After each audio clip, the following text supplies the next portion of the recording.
Assalamualaikum warahmatullahi wabarakatuh. Perkenalkan, nama saya Nabila Nisa Putri yang berasal dari Prodi Ilmu Komunikasi Universitas Nasional dengan nomor NPM 19351651619. Video ini dibuat untuk memenuhi tugas atau UTS dari mata kuliah Komunikasi Antarpribadi dan Budaya yang diampu oleh Ibu Siska Fitriah. Yang pertama, saya akan mencoba menjawab terkait teori penetrasi sosial. Menurut Irwin Altman dan Dalmas Taylor yang tertuang pada buku West and Turner tahun 2008 halaman 196, beliau menjelaskan bahwa teori penetrasi sosial merupakan sebuah proses terkait adanya suatu ikatan hubungan yang dijalin pada tiap-tiap individu, di mana individu-individu tersebut kemudian bergerak dan melakukan komunikasi superficial menuju ke arah komunikasi yang lebih intim. Selanjutnya, menurut Griffin pada tahun 2006 di halaman 125, beliau menjelaskan bahwa teori penetrasi sosial terdapat sebuah keintiman hubungan sosial antara individu yang satu dengan individu yang lainnya, di mana setiap individu tersebut dapat bertahan lama hubungannya secara berkesinambungan apabila ada pengungkapan diri secara lebih luas dan juga mendalam antara masing-masing individu. Salah satu contoh yang dapat saya berikan terkait teori penetrasi sosial ini, salah satunya yaitu ketika sosok A dan sosok B baru saja bertemu dan berkenalan di suatu universitas, di mana pada awalnya mungkin hubungan mereka tidak saling mengenal, tapi karena mereka berkenalan, kemudian akan terjalin hubungan pertemanan, dan karena keduanya saling bertukar pikiran, saling bertukar cerita dan pengalaman, kemudian hubungan tersebut menjadi lebih intim, karena keduanya aktif melakukan komunikasi dan kerap kali mencurahkan kisah, suka dan duka antara satu sama lainnya. Selanjutnya, saya akan membahas terkait teori pertukaran sosial. Menurut Peter M. Blau, beliau menjelaskan bahwa teori pertukaran sosial sejatinya merupakan suatu daya tarik yang ada pada diri individu terkait ganjaran sosial yang bersifat memberi serta merupakan asal struktur sosial tersebut. Hal tersebut dapat berupa ganjaran sosial yang bersifat intrinsik maupun ekstrinsik. Salah satu contoh dari pertukaran sosial ini yaitu ada yang pertama pada ganjaran intrinsik, di mana pertukaran sosial terdapat berupa sebuah rasa kasih sayang yang diberikan dari seorang ibu kepada anaknya. Kemudian apabila contoh melalui ganjaran ekstrinsik, yaitu terdapat pada pelayanan jasa yang diberikan jasa penerbangan Garuda Indonesia kepada para penggunanya agar dapat pergi keluar kota maupun keluar negeri menggunakan armada penerbangan mereka. Selanjutnya, saya akan membahas terkait dialektika interpersonal. Sejatinya, hubungan dialektika merupakan sebuah bentuk hubungan interaksi sosial yang bisa dikaitkan dengan komunikasi yang terjadi dalam hubungan interpersonal itu sendiri.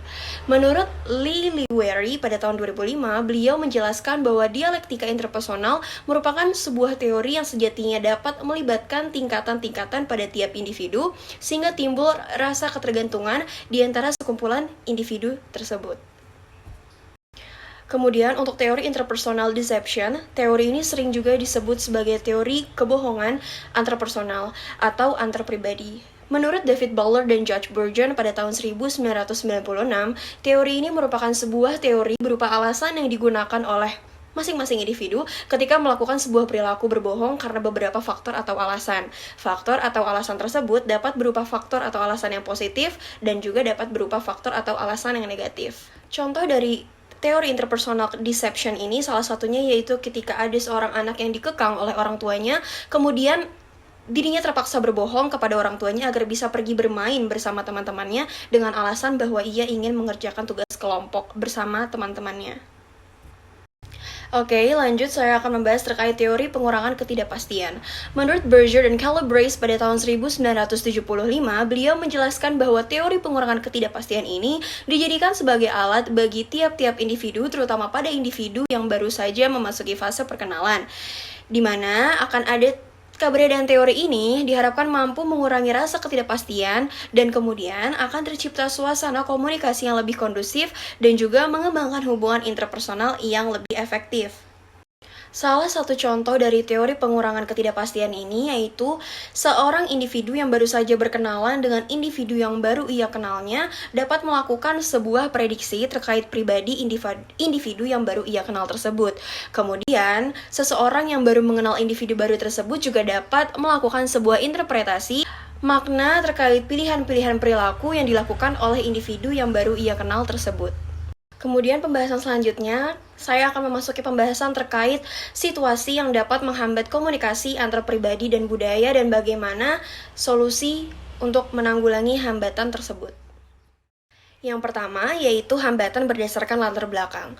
Negara Indonesia ini memiliki aneka ragam suku, ras, etnis, dan budaya, maka dari itu Indonesia disebut sebagai negara yang Bhinneka Tunggal Ika. Terkadang perbedaan latar belakang tersebut menghambat komunikasi antar tiap-tiap individu karena sejatinya semakin besar taraf kesamaan latar belakang seseorang dengan seseorang yang lain, maka akan semakin mudah komunikasi tersebut menjadi lebih efektif. Salah satu solusi yang kiranya dapat saya berikan untuk hambatan latar belakang pada komunikasi antar pribadi dan budaya ini, yaitu dengan cara lebih membuka diri pribadi sendiri dan menerapkan toleransi yang tinggi meskipun ada perbedaan latar belakang baik antar individu yang satu dengan individu yang lainnya. Hambatan selanjutnya yaitu terdapat hambatan penggunaan bahasa. Dalam negara yang menganut prinsip Bhinneka Tunggal Ika ini, maka tentu dari berbagai macam suku atau etnis terdapat budaya yang memiliki bahasa yang berbeda. Tak hanya itu, bahkan apabila hendak berbicara dengan orang yang berasal dari luar negeri pun, kita harus menggunakan bahasa yang berbeda pula. Perbedaan tersebut dapat berupa perbedaan arti kata ataupun perbedaan istilah bahasa tertentu. Solusi yang dapat saya berikan untuk menangani hambatan ini yaitu salah satunya dengan cara kita sebagai pribadi dapat menggunakan aplikasi yang canggih untuk mengeksplor bahasa-bahasa baru yang belum diketahui atau menggunakan aplikasi Google Translate. Yang ketiga yaitu terdapat hambatan yang ditimbulkan dari sikap seseorang. Tentunya setiap individu memiliki sikap yang berbeda-beda. Ada yang dapat menjadi sebuah pendengar yang baik, ada yang mudah bergaul dengan orang lain, ada pula yang kurang percaya diri dan ada juga yang cenderung emosional dan sebagainya. Menurut saya, salah satu solusi yang dapat saya berikan untuk menangani hambatan ini yaitu dengan cara untuk mampu mengendalikan sikap ketika berkomunikasi dengan siapapun sehingga sikap yang terbentuk pada saat kita melakukan proses komunikasi dapat diterima oleh lawan bicara kita dengan baik. Dan yang terakhir, saya akan mencoba membahas terkait hambatan yang ditimbulkan oleh faktor lingkungan. Dalam hal ini, faktor lingkungan di mana setiap individu melakukan proses komunikasi sangatlah memberikan pengaruh. Misalnya, seperti sebuah konteks komunikasi yang terbentuk pada suatu lingkungan komunikasi di sekolah. Tentunya, konteks komunikasi yang dominan akan dibahas yaitu terkait pelajaran atau aktivitas yang berada pada sekolah tersebut. Satu solusi yang dapat saya berikan untuk menangani hambatan dari faktor lingkungan ini yaitu kita sebagai pribadi atau individu yang melakukan aktivitas komunikasi harus sering-sering mawas diri agar bisa lebih menghargai antara satu sama lain dan juga harus mampu menempatkan atau memposisikan diri kita di mana kita berada ketika melakukan sebuah komunikasi sehingga komunikasi yang dibangun dapat terbangun dengan baik. Baik, kiranya itu saja penjelasan yang dapat saya berikan terkait jawaban dari pertanyaan ujian tengah semester mata kuliah komunikasi antar pribadi dan budaya. Untuk referensi-referensi yang saya gunakan dari pengerjaan soal-soal ini akan saya cantumkan di bagian deskripsi di link YouTube ini. Kurang lebihnya sekali lagi saya mohon maaf.